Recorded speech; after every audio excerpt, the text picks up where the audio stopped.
Reinhardt. So are we going to wait or just start? I think we could It is start. up to you. Sure. You're in charge.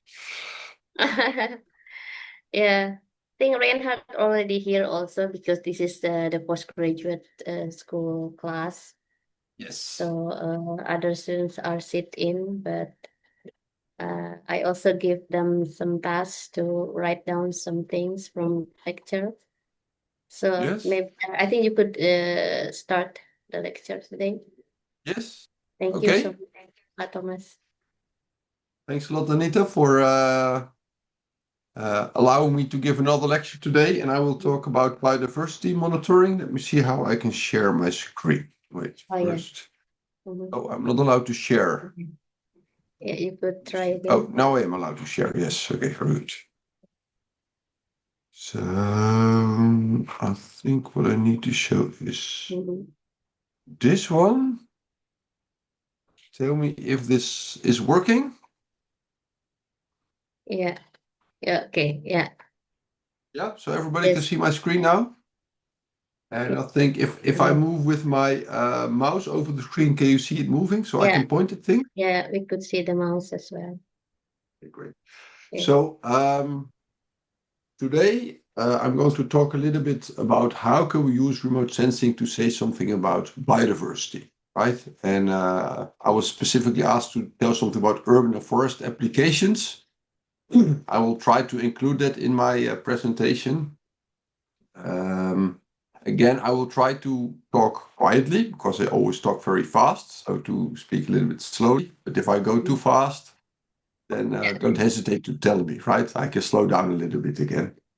Yes. Um, and I wanted to start with something that happened some time ago, 5 years ago. Wait a minute, it's not doing anything yet. Yes, there we go. Because in 2021, there was a big international conference on biodiversity called the Kunming Declaration on Biodiversity. And what was happening here, this was a big event in China. It was also called COP15, where COP or COP stands for the Conference of the Parties. So all the countries that participate in the biodiversity negotiations globally. Where do we stand now?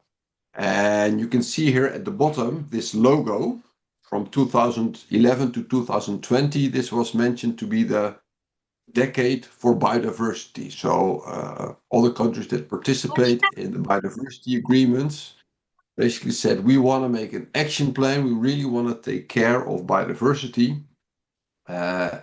So basically in this meeting in Kunming, they were looking back, did we manage to do this? And one of the things they were looking at there was this thing. And I don't know, does any student recognize these symbols? It's a question to the students. Raise your hand if you recognize this. If you know what the name of these symbols is. Yeah. Somebody knows the symbol.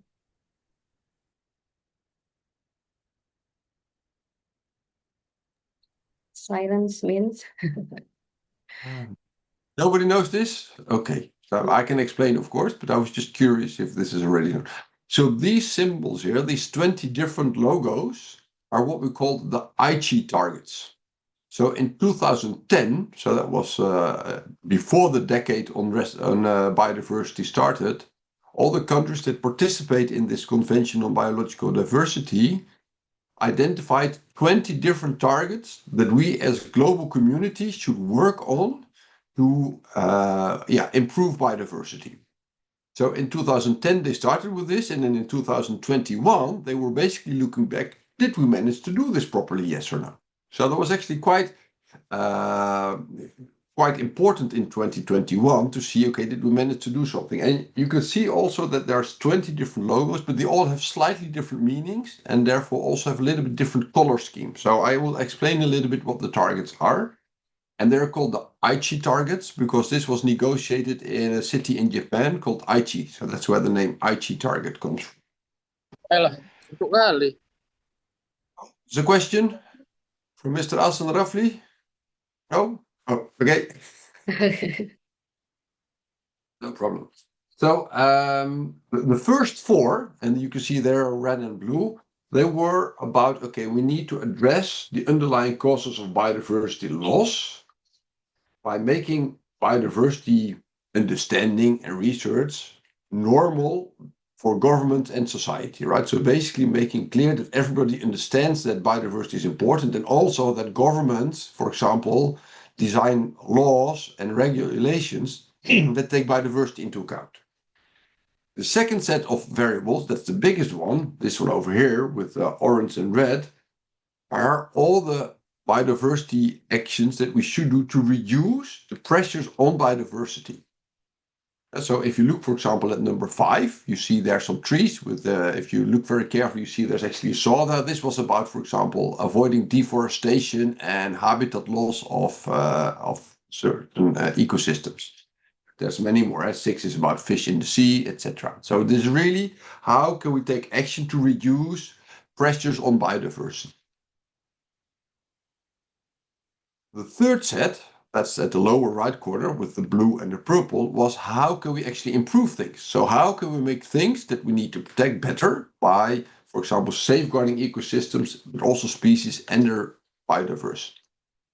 And then the fourth set here is how can we actually benefit more from biodiversity? Because, of course, we're not just preserving biodiversity because we think biodiversity is beautiful. There's also a lot of things we can gain from biodiversity. For example, medicine, which is number 15, right? But also, we take a lot of resources from biodiversity sources. So it's very important to maintain that as well. And then the last set, those were all green with yellow. Those are about how do we increase the knowledge, the management, and the capacity building that is needed to do something about this. So how do we educate the next generation of scientists? How do we make sure that we have the right information available, etc.? So these 20 targets were drafted in 2010, and then look back at it again in 2020. Did we, as a global society, everybody together, do something useful with all these goals that we had? This was in the news in 2021, and you see very negative messages. So you see here, for example, in the first article, the world fails to meet a single target to stop destruction of nature, or the world fails to meet a single Aichi target. So there were a lot of news items that said, we're not doing a very good job as a global society. We need to do this better. Well, of course, the global nations also looked into this themselves. So they did an assessment, and this is what is in the Global Biodiversity Outlook number 5. So this was a document, and if you Google it, you can find it as a PDF and download it in English, but there's also versions in other languages available, where they're going through all these different targets to say, okay, how well are we doing? So, and what they made is this little indicator that said, okay, if there's no change, it's red, right? So basically we didn't improve, we didn't make it worse. If we really did a bad job, it's purple. So then we're actually moving away from reaching the target. If it's yellow, we did a little bit of work. If it's green, we're on track, so that's good. And if it's blue, that's even better. Then we're really exceeding expectations. And they ran through all these different targets. So if you look at, for example, at this target 3, incentives reformed, then the first one, remove harmful incentives. And actually, we did not change anything there. So as a global society, we did not manage to remove harmful incentives. And I could give an example from the Netherlands, for example. In the Netherlands, we have a lot of farmers that have cows, and those cows emit a lot of nitrous oxide. So this is and methane, and this is coming, for example, from the cow dung. But we have so much of it that this is all falling into natural areas, and it is causing a lot of nutrient enrichment in natural areas. And this is actually causing very negative impacts on biodiversity. And we see that when we look at positive incentives, so governments, for example, giving subsidies to farmers for having more biodiversity on their farms, there we made some progress, right? So you can see the color scheme here, and then there were different targets, and you can see how well did we do that, yes or no.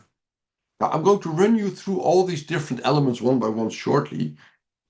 So the first set, and we see a lot of yellow, so there was a little bit of progress. and two reds. So actually, as a global community, we did not do very well on this first, on mainstreaming biodiversity in policy, etc. If we look at the second set, so really reducing pressures, we also see a lot of yellow, some progress, but we also see some purple, and that is, of course, very worrisome. And we see a few items where we don't have enough information. There's only one single item here that is actually green, so that we're on track. I'm highlighting specifically number 5, as I already said, and I thought this would be interesting also for students from a forestry faculty. This is where we talked about reducing deforestation, which is actually number 1. And there we made a little bit of progress, although there is not really any change when we talk about improving the status of ecosystems.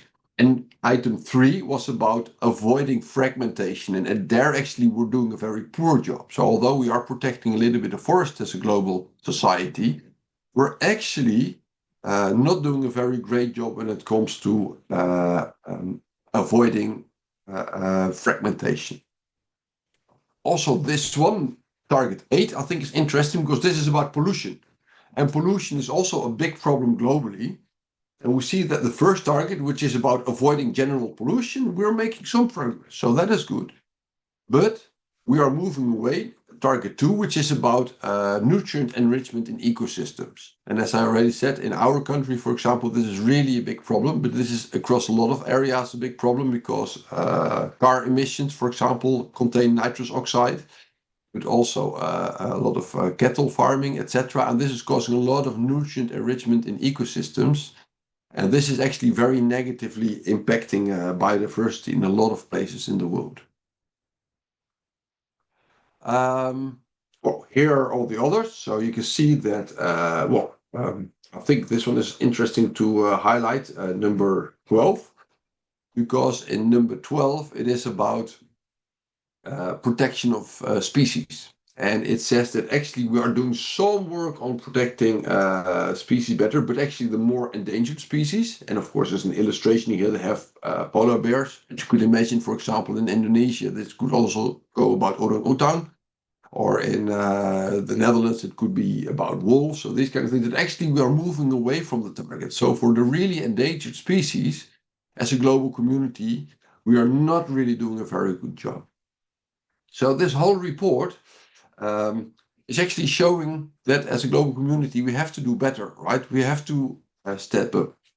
There's one section where we are kind of doing okay, and that was the last one. So the one where we talk about implementation through planning, knowledge management, and capacity building. So basically where universities play a role, where we trained people to know about this, etc. So you see that there's a lot of green and yellow. So we are on track, or some progress has been made. So we are doing something as a global community, but we're not doing enough yet. Now, as I said, the decade on biodiversity is gone. That was 2010 to 2020. So now we're in a new decade, and the United Nations has said that for 2021 to 2030, we want to have the decade on ecosystem restoration. So the idea is not just put a fence around all the biodiversity that we need to protect. We should actually increase areas that are considered as biodiversity. Now, one of the goals that is on the table, but countries are still negotiating on this, although we're already halfway this decade, is what they call 30 by 30. So that means that 30% of the land surface is protected as nature by 2030. Now, this is quite a big ambition. Just to illustrate my country, the Netherlands, we have approximately 18%, so 18% of the area as protected nature area. If we have to increase that by 12% to make it 30, that is a major obstacle because our country is very densely populated and this will be very difficult. You can imagine that also in Indonesia, on an island like Java, which is very densely populated, protecting 30% of the total area is almost impossible. At the same time, if you would look at, for example, Kalimantan, probably much more than 30% is forested. So if you would dare say, okay, we need to protect 30%, this might also tell the government, okay, we can chop down much more forest because it's not yet 30% that is being remaining. So we actually can increase our harvesting of the forest. And this is also one of the responses that we got from Brazil, where they also have much more than 30% of their area covered by forest. Now, on Sumatra, I'm not exactly sure what the current situation is, but I could imagine that there is still scope for protecting 30% of the total area. But also there, it will probably meet barriers because a lot of people live there as well. And you need to find a balance between what can you protect and what do you need for subsistence of people, that people can still produce sufficient food and use the landscape for all the other things that we need it for. So this comes with its challenges. Now the question is, how can we use remote sensing in this? And this is just a little simplistic illustration of what we do with remote sensing. So what you see here at the bottom, this is the Earth, and here you see my silly drawing of a satellite. And normally what we do is we make a lot of measurements on the ground, right? And the foresters do this, ecologists do this. So we measure something on the ground, how much grass there is, how big a tree is, which biodiversity is there. And we put that in a database. We have, of course, light being reflected from the sun or active passive sensors, etc. All the things that I explained yesterday in the lecture. And the signal is being captured by satellites. And satellites also collect information. Of course, there's always a little bit of clouds in between, and sometimes this is degrading the signal of the satellites, but we get this information and we put this also in a database. So we have two databases. One database is remote sensing information, how much of the light is being reflected from the surface, and we have ground observations, things that we measured on the ground. And often we try to combine this in models. So we make models with mathematics, statistics, and these describe, okay, if I measure something with my satellite, what does that tell me about what is happening on the ground? And if you have good models, then we can expand and we can say, okay, I did not make any measurement on this place on Earth, but because I can measure it with my satellite, I can say, or I can estimate what is the condition here, how much forest is there, or what is the biomass there, etc. So I can actually make interpretations or estimations on not on places that I did not visit. That's the basic idea of remote sensing.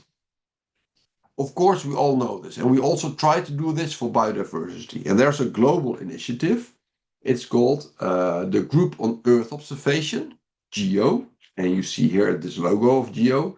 And the Group on Earth Observation has initiated something called BONS, and BONS stand for Biodiversity Observation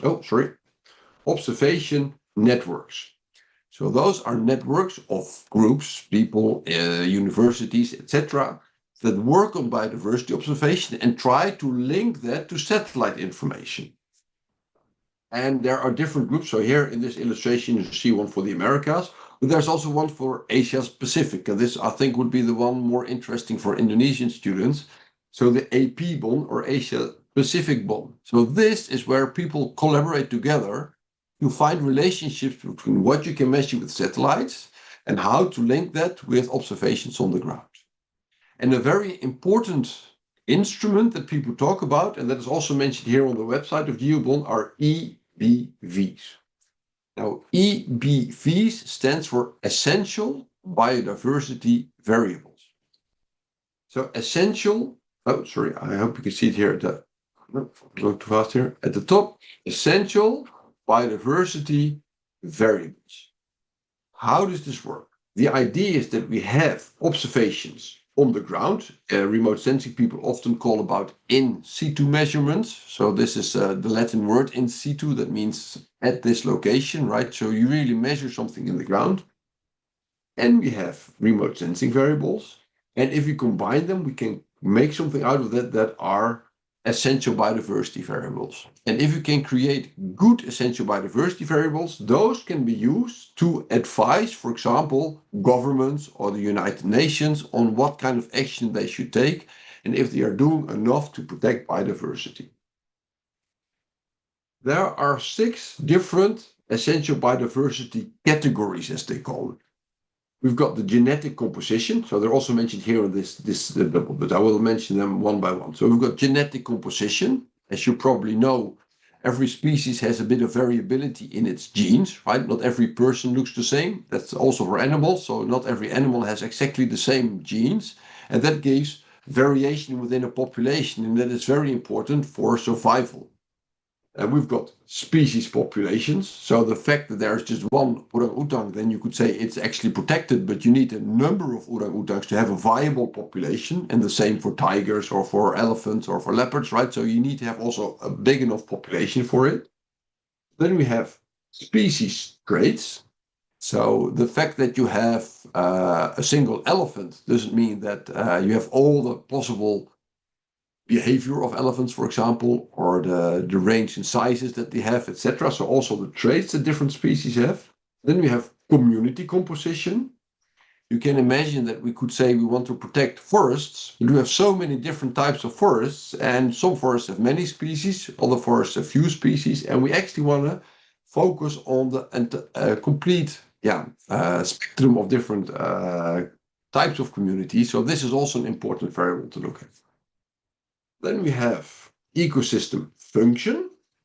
Yesterday I said something about ecosystem services. That, for example, forests can absorb a lot of water. So if it's raining very heavy, where there's a forest, it will absorb the rain, and then you will not get a lot of water running away and causing floods. So sometimes, for example, a service or a function of a forest could be to act as a sponge, absorbing all the water and therefore avoiding that somewhere else flooding happens. So that is ecosystem function. And then we also have ecosystem structure.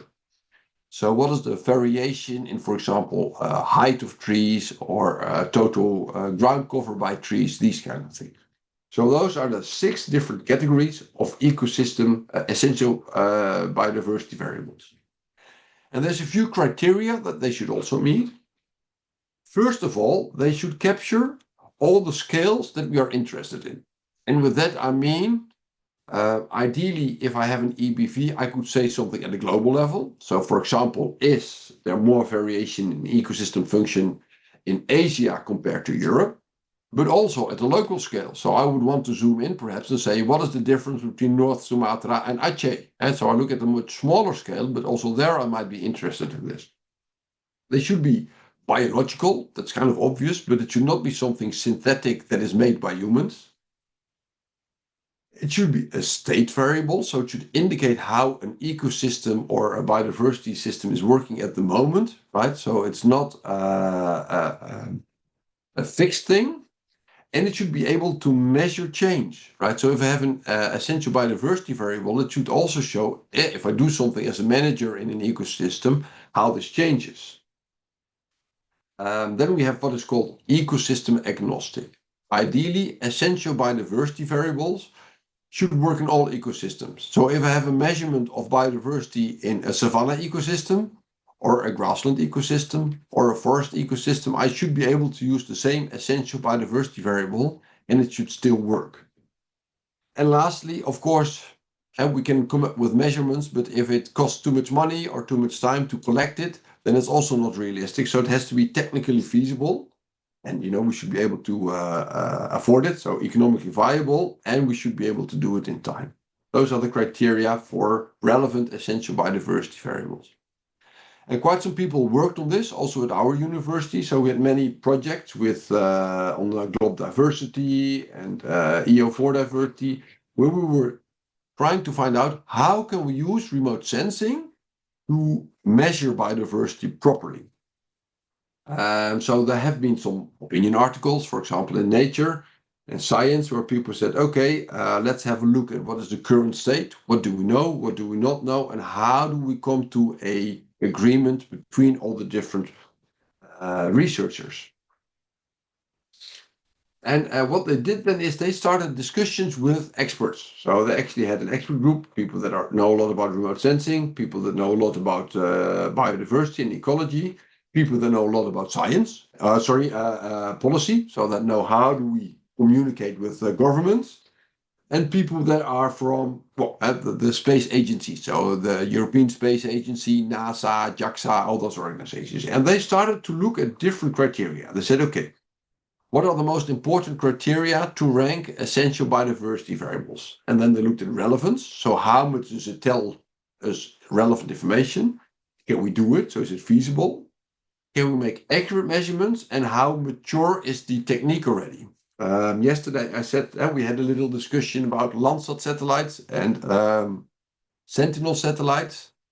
And those satellites are very mature. They already deliver a lot of products. But there's a new satellite launched beginning of this year called Biomass, which is just in orbit now. And we're still finding out what it can do or not. So that is not yet so mature, right? So we can have different levels of maturity. And then they started to rank all the possible potential essential biodiversity variables that we can measure with satellite information. And here are some examples. So they first looked at genetic composition, and a candidate essential biodiversity variable would be allelic diversity. I don't know if everybody knows what alleles are, but this is you have 2 chromosomes, one from your father, one from your mother, right? And the variation between that's the allelic diversity. And kind of obvious, but also this team of experts concluded we cannot measure anything on genetic diversity with remote sensing, right? This is nonsense. So this is something you could only measure on the ground. When we look at species populations, then actually we can do something. We can look at the distribution of a certain species. I will say something about that in a minute because we have a special modeling technique called species distribution modeling. That is one of my expertises. I do a lot at our university, so I will shortly explain that. And then, for example, you can show what is the total distribution of a certain tree species in a certain area. And so you have a rare or an important tree species on Sumatra. We can make maps of which areas are more suitable for the species and less suitable, and we can use remote sensing for that. We can also look at species traits. And you see here in the picture a crow and how long its beak is, but of course morphology of trees is also important, and what we can measure with trees, and we looked at examples yesterday in the lecture, is for example the height of trees, so vegetation canopy height.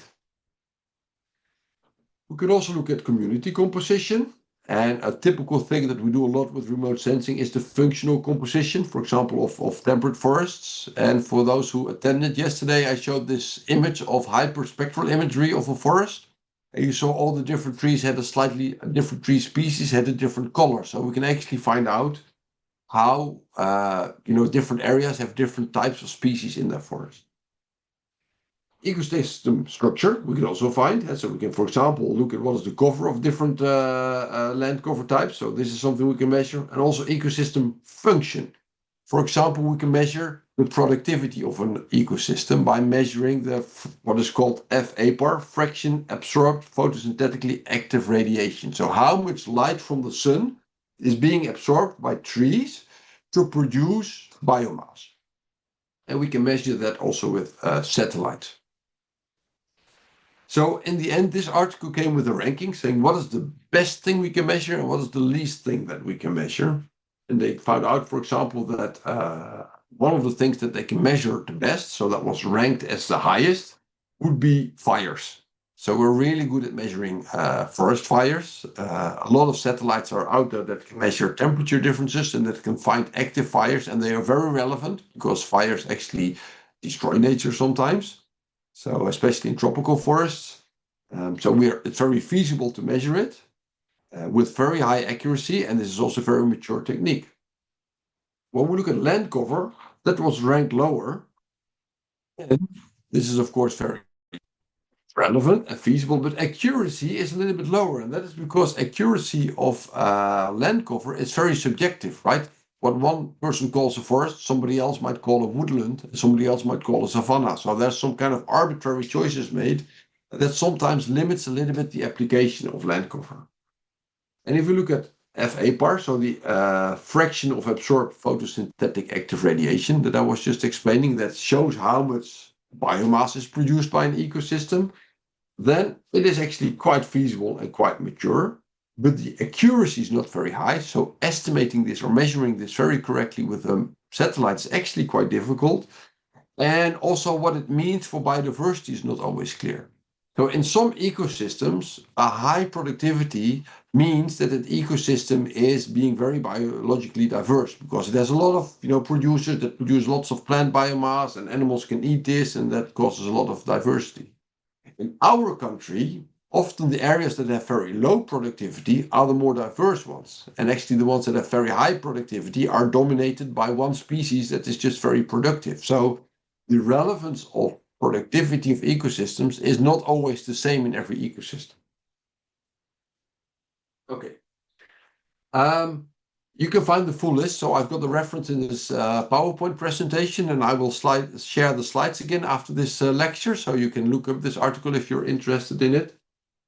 One thing I wanted to illustrate from this list, that is number 3 on the list, is leaf area index. And I was just curious, do the students know what leaf area index is? See, Osara is nodding yes. So that is one. Very good. Do the other students know this as well?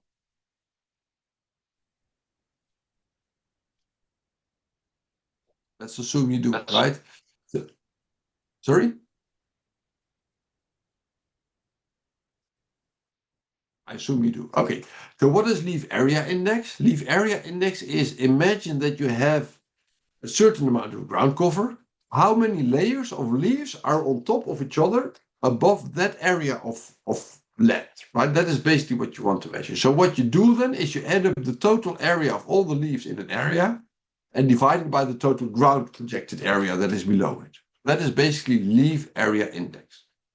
Now this is something that we can estimate quite well with satellites. So this is one of those things that is very relevant when we look at biodiversity because it says something about the categories ecosystem function, ecosystem structure, and species trait. So it has very high ranks. And we can measure it very good with satellites. So let me explain how this works. And this is a similar picture as I showed yesterday. I talked about differences in wavelength. Remote sensing is about looking at different waves that are coming from light. And light is actually a combination of different wave frequencies. So if you have white light and you put it in a prism, it's actually breaking in all these different colors like a rainbow. Well, actually, this is exactly what we do with remote sensing. We've got detectors that can recognize the different colors that are in the light of the sun. So if you have a leaf, a green leaf, then of course it's reflecting, we kind of suggest here by the yellow, all the light, but actually it reflects different colors in a different way. And if you would put blue, then actually the amount of light that's being reflected by it is quite low. So leaves absorb a lot of blue light that stays in the leaf and only a little bit of it is being reflected. If I would put green light on a green leaf, it's actually being reflected very well. So green light is not very much absorbed by a plant. So actually when we would measure the amount of blue light reflected, it's low. If we measure the amount of green light being reflected, it's very high. We can continue because there's also red light, and red light is also very well absorbed by plants. So they take up a lot of red light and they reflect very little. So again, there we would measure very low reflecting. And now comes an interesting point because we also have what we call near infrared light. This is light we cannot see with our eyes, but it's there and you can measure it with detectors. And plants are very good in reflecting near infrared. So they don't absorb it, they reflect it immediately. So what you could do if you measure this with a sensitive device, all those different frequencies, you can get a graph like this black curve, right? Where we see, okay, a peak in green. That's what we can see with our eyes. That is why plants are green. We see very little blue, very little red, and there's a lot of near infrared. But we cannot see that with our eyes, but detectors can. And this gives a lot of information about how plants are doing and how much leaves they have. Because the more leaves they have, the more green light they will reflect, the more near infrared light they will reflect, but also the more red light they will absorb. So there will be a difference between the amount of green and near infrared light that we see and the amount of red that is not being seen. So if you have a healthy plant, this is roughly the curve that you get, just like I illustrated. If I have a less healthy plant with less leaves, then actually the amount of green will be lower, the amount of near infrared will be lower, but the amount of red will be higher. So the dip here is going to be different. Oh, sorry. And if I would have hardly any leaves, then actually I get a lot of red reflectance and hardly any near infrared reflectance. So we have some indicators called normalized difference vegetation index that are an indication of how green is the surface as a result of plants. And if I have very healthy plants, I have a huge difference, right? So my NDVI is really high. If I have less healthy plants, I have a lower NDVI. And if I have the opposite, bare soil, I might even get a negative NDVI because the difference between red and near infrared is actually negative. So we have this index, for example, NDVI, and we can use that to estimate how green, in terms of plant leaf biomass, is an area. And that is an indication of leaf area index. So the calculation of NDVI is the difference between red light and near infrared light divided by the total amount of red light and near infrared light.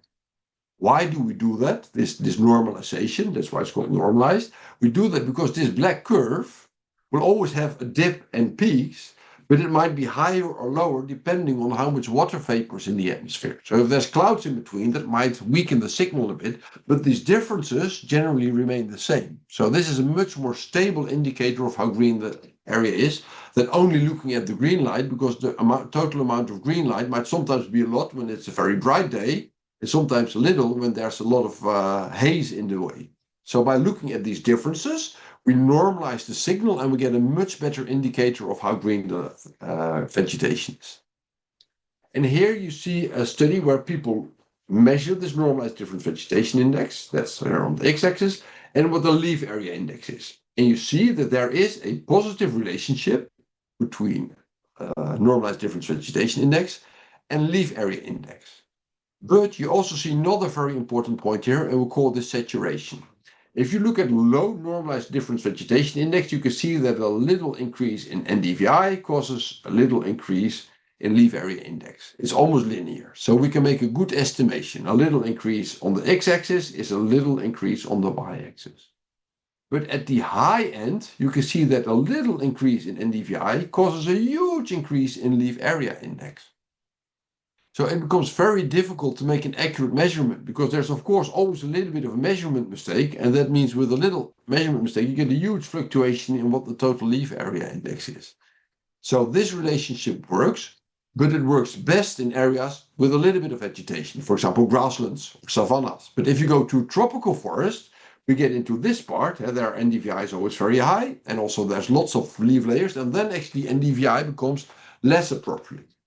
So a lot of studies have been looking at how can we make a better estimation. And this is actually quite difficult. One of the things that we tried at our institute is, for example, to look at longer wavelengths. So we were looking here at wavelengths up to 700 nanometers. We could go, for example, to 2000 nanometers or 10,000 nanometers, so longer wavelengths. This is stuff we cannot see with our bare eyes. This is also something that is very difficult to measure, but there are instruments that can do that, and we tried that. So we had a setup here with this instrument. It's a very specific instrument, and then we also tried to measure leaf area index. So this is what we measured with a sensor, so this kind of satellite lookalike.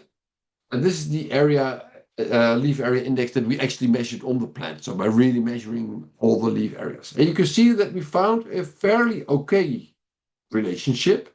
So an R squared of 0.6. I hope you know what an R squared is. And this was mainly based on really long wavelengths. So this is 12 micrometers. So that is 1200 nanometers, right? So remember in the previous slides, we were looking at 700 nanometers. So that is somewhere over here. And now we are all over here, right? So with longer wavelengths, we can, for example, measure leaf area index also, but also with a lot of noise around. Okay, so this was just an illustration of how can we measure an essential biodiversity variable that is important and ranked highly by scientists, leaf area index, with satellite information. Now, another thing that I said and talked about was species distribution modeling, right? So where does a species occur? And that is also informative, or where can a species occur, or where can a species occur? And that is also informative to say something about what is the total extent that is suitable for a species.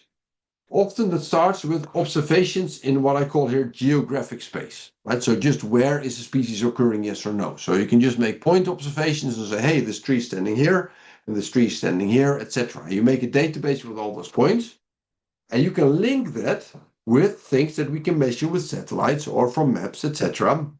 For example, an estimation of the total amount of biomass. This could be derived from NDVI information. But also, for example, distance to a city center or distance to places where people live, something like human presence or disturbance by humans. What you can do then is you can make a model that describes how the species is distributed, and this is what we call an environmental space. Yesterday we talked about what is environment, and I got a very nice definition from one of the students who said environment is everything that makes that something is suitable for you, yes or no. Oh, something hopped over my screen. Somebody's drawing on my screen. I'm not entirely sure why, but it would be nice if you do not do that because I get a little bit distracted by that. Can I erase this? Yes, sorry. Let me see. Is there a eraser? Here. No. So there's the wrong one. Okay. So what you can do is for every point, you can draw that in geographic space. I need my picture back again, right? So for example, this point is quite far from human presence. So this is the scalar. This is a lot of human presence, very low human presence. This is biomass, so low biomass, high biomass. This point here has high biomass and is quite far away from human presence, right? So it's far from human presence and it has high biomass. So that's somewhere over here. And you could try to draw all those different points in environmental space, right? So I'm drawing again a spatial chart, but now it's not X and Y coordinates on the Earth. It's in some kind of, a fantasy space, but this is actually environmental space. And perhaps all these points have exactly the same type of treats. And if that is the case, then I can actually make also interpretations about other places that might have similar conditions, so that have the same amount of biomass, same level of low human presence, and I can make predictions for other places that might also be suitable for an animal or a plant. Now, of course, I'm illustrating this with just two variables, but normally we would use many more variables. And then what you can do is you can make a prediction how likely is it to find a species here, or here, or here. These observations here can often be remote sensing based. What can we see from space? A lot of things. No? Is there a question? No, sir. question. No, sir. Okay, no problem. And we can, of course, make measurements on vegetation, land cover.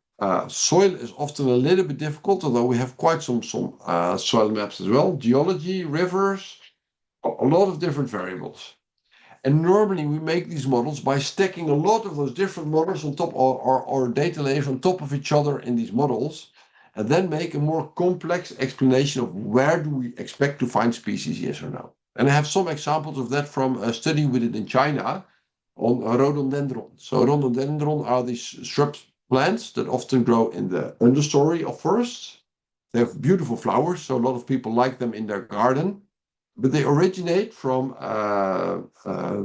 China and parts of Tibet, and there are a lot of endemic species as well. So we use these models to predict which areas are suitable for rhododendrons for all the different species that are there.